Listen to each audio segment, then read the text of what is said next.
Welcome back to Gooner Fanzine TV. We're at Turf Moor after Arsenal's 0-0 draw with Burnley on Sunday lunchtime. I'm here with Dan the man, who's done his player ratings for the Gazette. Talk us through them, Dan. Well, we'll start with Burnley. Obviously, gave him a 7. I thought he made some really important saves, as he always does, to be fair. That one from Rodriguez in the first half where he got down to push that away was probably the best of the bunch. Yeah. I thought he commanded his box fairly well, obviously, with a bit of a bombardment for Burnley early in the second half. Most notably, they just kept lobbing balls into the box, but I thought he did quite well to command his defence, came to punch, collect a few balls as well. So, another good performance from him after a string of good performances this season, so 7. Okay, excellent. Bellerin? Bellerin's a 6. I thought he defended fairly well. Didn't really have the opportunity to get forward. He got pinned back quite a lot. But to be honest, it's good to see him back, getting minutes under his belt, getting more fitness in his legs. So, 6. Yeah, he did pop up late in the game, a la Chelsea, didn't he, when he sort of cut in on his left foot? I was waiting for him to just put it top corner. No, off in the stats. Yeah, that would have been good, wouldn't it? But anyway, would you give him a 6? 6, 6, yeah, okay, yeah, 6, 6.5. Yeah. Okay, for probably the first time this season, the two centre-halves are the best rating. So David Luiz, 7.5. Okay. I think he's getting better and better as time goes by. I think he's really relishing the leadership role he's got under Arteta, who's clearly, helped him improve. He's getting better and better each week, I think. Defended really well, really commanding, led the back four, especially in that difficult spell just after half time. So 7.5 for him. Yeah, I thought he used the ball really well. There was an excellent pass in the first half. You could call it a long ball. The one for Aubameyang. Yeah, but I would say it was more than a long ball. He knew exactly what he was doing, and he played it exactly to Aubameyang's feet. Yeah. Aubameyang, I thought, could have done a lot better in terms of, he snatched it with his left foot, didn't he? But I'm sure we'll go into Aubameyang. But I thought Luiz did well today. I really did, yeah. Agree with 7.5? 7. You always do this. I'm fed up with this. And then Mustafi, I can't quite believe I'm going to use these words, was my man of the match. I thought he was really, really good. So I gave him an 8. I think I wrote in my player ratings, solid and assured, which is something you can't really use to describe his Arsenal career so far. But he really was very good today. Thought he dealt with everything that came his way. Obviously a tough task up against Chris Wood, who's a big physical striker, real eye for goal. And then, Rodriguez as well, who's a really handy player. Did really well, just marshalled them both, worked well alongside Luiz, worked, together as a unit, which is something we can't really say about Arsenal's defence very often. So 8 for him, my man of the match. Blimey, you heard it here first. Dan's man of the match, Mustafi. I've got to say, I thought he did really well today. Yeah. The fact you used the words solid and assured in the same sentence as Mustafi really means we're at the end of days here, because I can't understand that. We've done, yeah, exactly. But he did so well. We've obviously come from Arteta's press conference, and Arteta praised him as well there, didn't he? Rightfully so. He was really good. Yeah, absolutely. Probably his best performance in an Arsenal shirt, I think. Yeah, I can't remember too many more solid and assured performances from Mustafi in an Arsenal shirt. Absolutely, what's going on? There was a really good point in the first half. There was a really good just an issue there that really brought it home to me how better and more solid he's become, basically, in terms of just being a really effective defender. Because as a centre half, you want to unsettle your forward, your man, your marking, basically. And he had Chris Wood, the sort of bustling, Leeds number 9, former Leeds centre striker, basically, and he properly nudged him. He did more than nudge him. He pushed him. Obviously, it was a free kick. It was a foul. You could argue, it's a ball into the box. But at the same time, that led Wood to realise that Mustafi was no soft touch after that. And we've all played football. We ran badly, most of us, basically.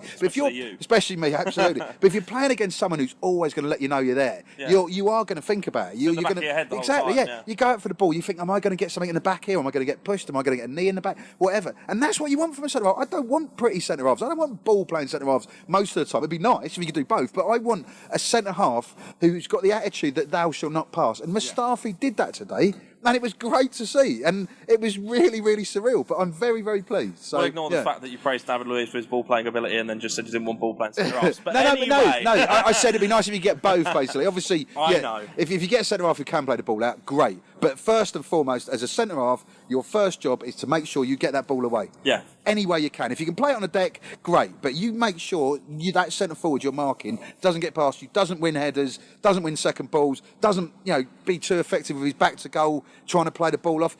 Mustafi did that, and he did that in spades today, and I was really pleased. So, what'd you give him? I thought you were going to butt me there. I was just trying to head the ball away. You gave him an 8. Do you know what? I'm going to give him an 8.5. Whoa! The highest mark I've ever given Mustafi. And I've given him a few noughts. Anyway, let's bring it back down to earth. Bring it back down to earth, go on. Well, Saka, to be fair, I thought he was quite good. 6.5 in. Obviously came off at half time, which is a bit disappointing. Hopefully he's not going to be out for too long. And what was the injury? I said it was a combination of hip and knee. Yeah. So I think it was more just kind of a bit of a knock rather than anything muscular. Yeah. And he took a bit of a clatter in for the one on his hip. So, yeah. Just out of interest, do you think Arsenal suffered from having Saka missing in the second half? Or did Granit Xhaka, well, we'll go into him in a minute, but do you think Granit Xhaka deputised well? I think he deputised well, but I think Arsenal missed his ability going forward. Yeah. I mean, in the first kind of 10 minutes, he put in two really tempting crosses. Aubameyang almost got on the end of one. Yeah. But, yeah, they missed that ability going forward, especially, in the final 20 minutes when they were looking for that winner. Yeah. So, we'll come on to Xhaka. I'm not going to dig him out because I thought he did quite well. So, but Saka 6.5. 6.5, yeah. I think that's probably about right, yeah. And then, we'll go on to Granit Xhaka now. Gave him a 7. I thought he did all right in midfield in the first half, but, he really deputised well at left-back. Obviously, didn't offer as much going forward as Saka could, but he was really solid defensively. Yeah. He was in the right spot all the time. He knew where he should be. I think Luiz was helping him on that side, which was really good to see from Luiz, going back to that leadership side from him.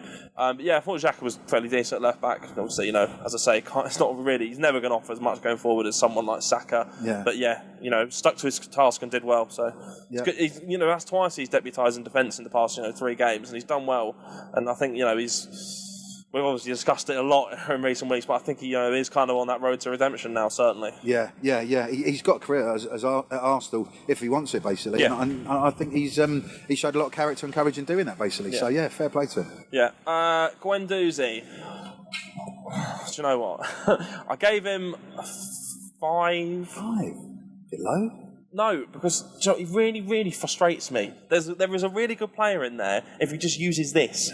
Yeah. There was time and time again which just doesn't play the simple pass. He's trying to hold on to it for too long, and he's giving the ball away. He's getting Arsenal in sticky situations, or he's killing the attacking momentum by just holding on to the ball for too long. I thought he got better at giving the simple pass quicker as the game went on, but just needs to move the ball quicker. Yeah. I know his best quality, and I think this is something that he knows and is aware of. His best quality is when he's, trying to drive a team forward. But sometimes you've just got to give it easy. Yeah, absolutely. He has got a sort of propensity to get involved in niggly fouls and issues and handbags and things like that you don't particularly want to see. It's great sometimes to break up play and show solidarity with your teammates who are under the cosh and there's a bit of physicality going. But he's got to be careful not to cross that line into a player that's going to get a reputation for just being a really niggly fouls merchant, basically. Well, and someone with a potentially a dodgy temperament. I don't think he's got that yet, but he's got to be careful. Yeah. Well, we said it the other week, didn't we? We really like the fact that he has the ability to get booed at every away ground he comes to. I don't know how he manages it, but I mean, you can use that as a positive, but I think he just needs to have a little bit of time to mature and maybe not be as naive. So 5. 5. I'll give him a 6. 5 slightly harsh, but he really has to start maturing a little bit, doesn't he, in terms of his temperament? So Martinelli next was playing on the right hand side with Aubameyang coming back in, Pepe dropping to the bench. Yeah, not his best performance, but I admire his work rate and the way he's constantly looking to cause problems and create something. Obviously, didn't come off for him today. But, he works hard and you can't ask more than that from a young player who's, really trying to make his breakthrough. So, 5.5 in. Yeah, I think a game like today for Martinelli will be so good for his experience and his learning curve, basically. Because, when you're 18, 19, 20, not everything goes your way.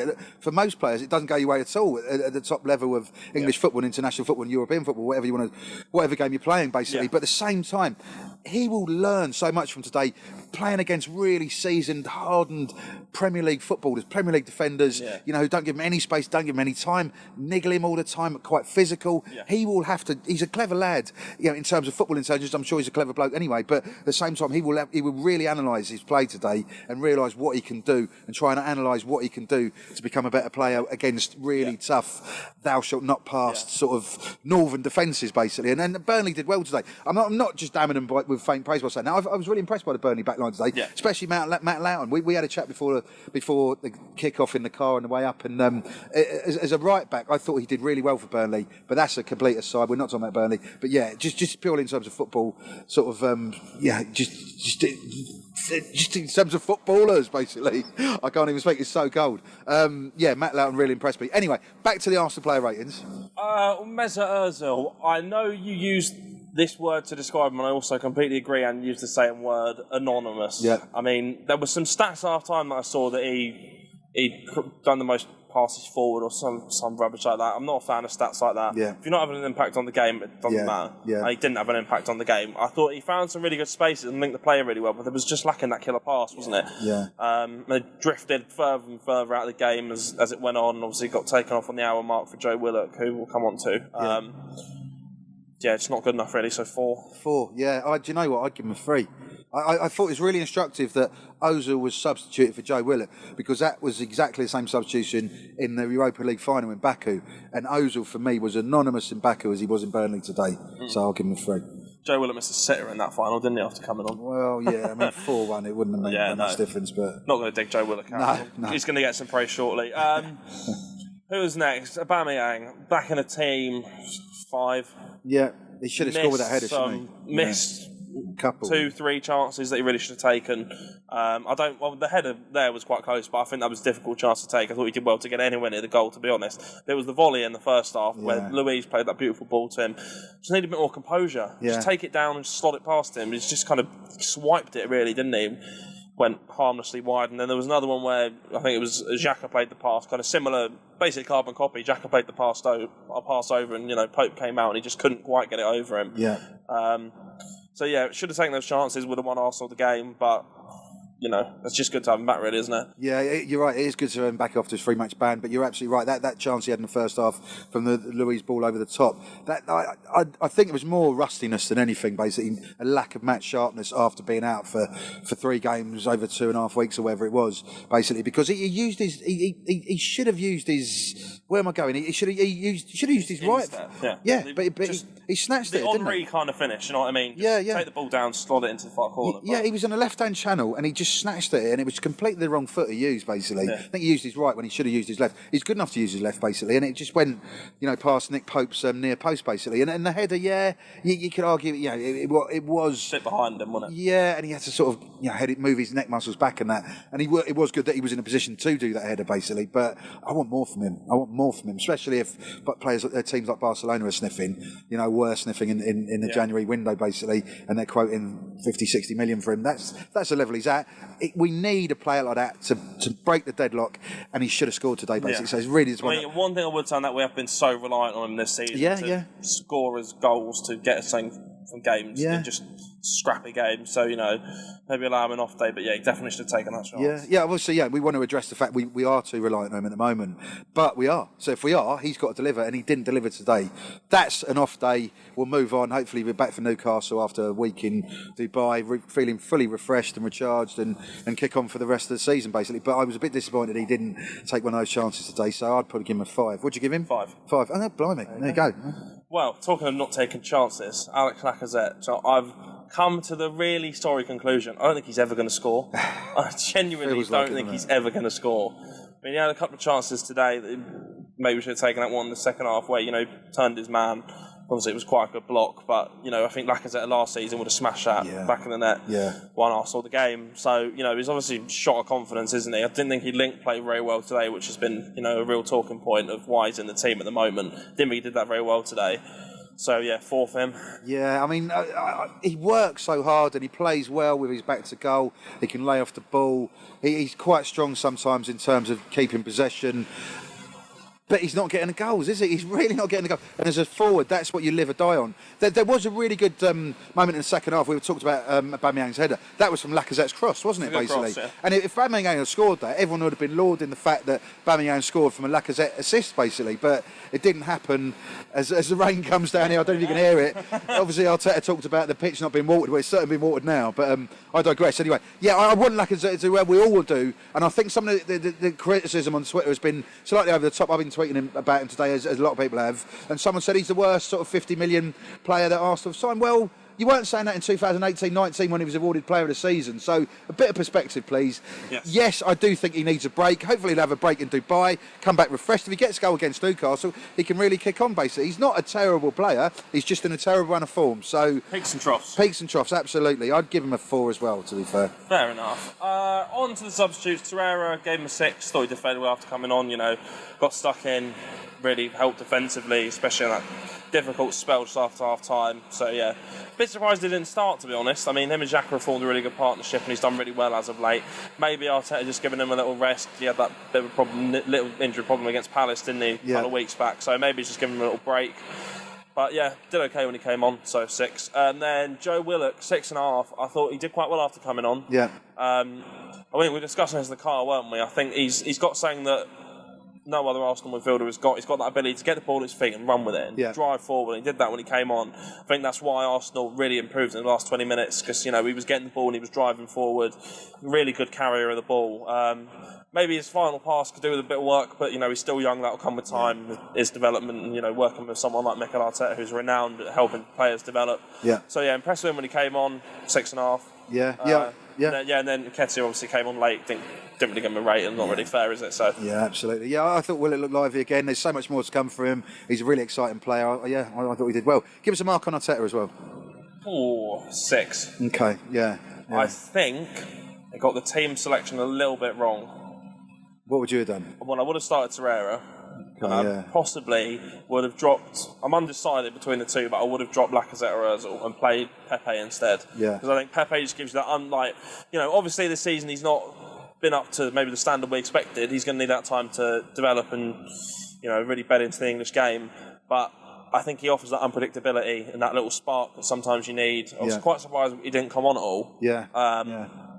So yeah, maybe would have dropped Lacazette or Ozil instead. So yeah, 6 for Arteta. Yeah, I think that's about right. And for me, having talked about his bizarre claim about the pitch not being watered as well, I think I would give him the lowest mark since he's come back. Basically, I'll give him a 6 as well. Yeah. So excellent. Okay, that's Dan the Man's player ratings from a wet and windy Turf Moor as the rain comes lashing down. Arsenal get a point against Burnley. Sean Dyche's Burnley. Let us know what you think. You've heard our say now. Like, comment, share. Give us your views on Lacazette as well. What would you do with him, basically? Would you drop him? Would you keep persisting with him? Does he need a break? Would he come back fresher? Do you want him out longer? Let us know. I'm really, really interested in this Lacazette sort of conversation, which we're going to do in our podcast tomorrow at Goal Lazio as well. So many thanks for watching, and we'll see you back in the south. Hopefully it won't be as wet as it is at Turf Moor at the moment. So all the best. Come on the Arsenal. Cheers.